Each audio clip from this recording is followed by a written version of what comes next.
Now the serpent was more subtle than any beast of the field which the Lord God had made. And he said unto the woman, Yea, hath God said, Ye shall not eat of every tree of the garden?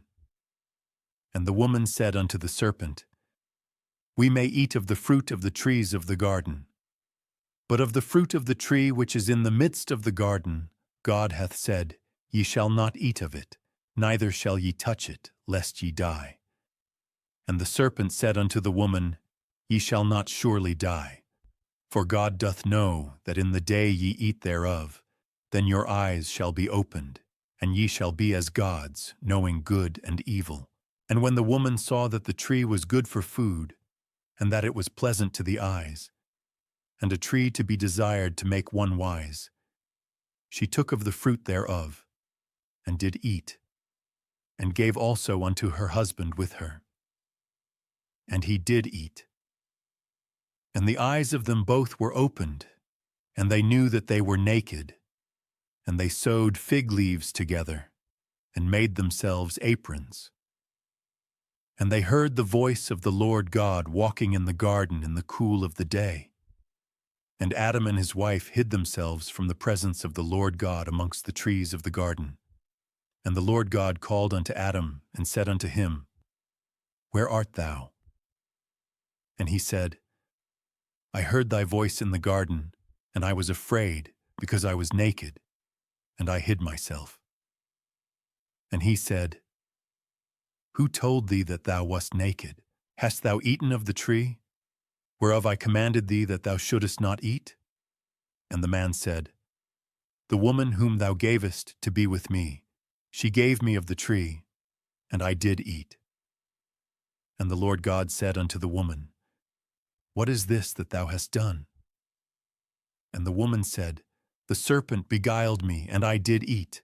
And the Lord God said unto the serpent, Because thou hast done this, thou art cursed above all cattle, and above every beast of the field.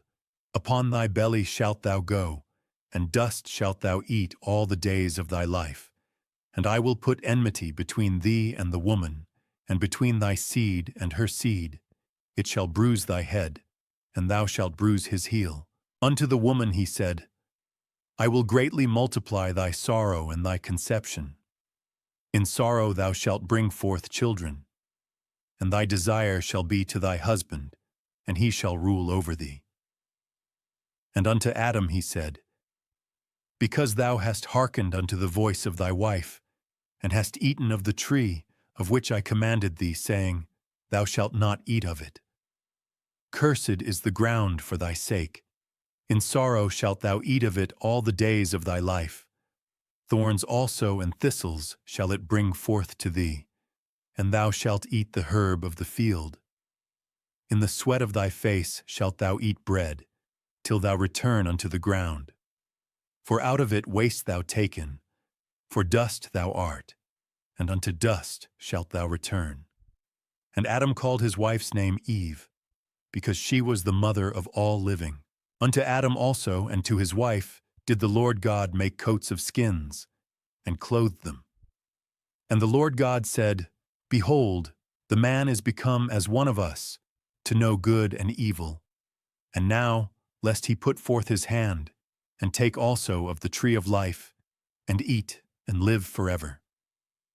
Therefore the Lord God sent him forth from the Garden of Eden, to till the ground from whence he was taken.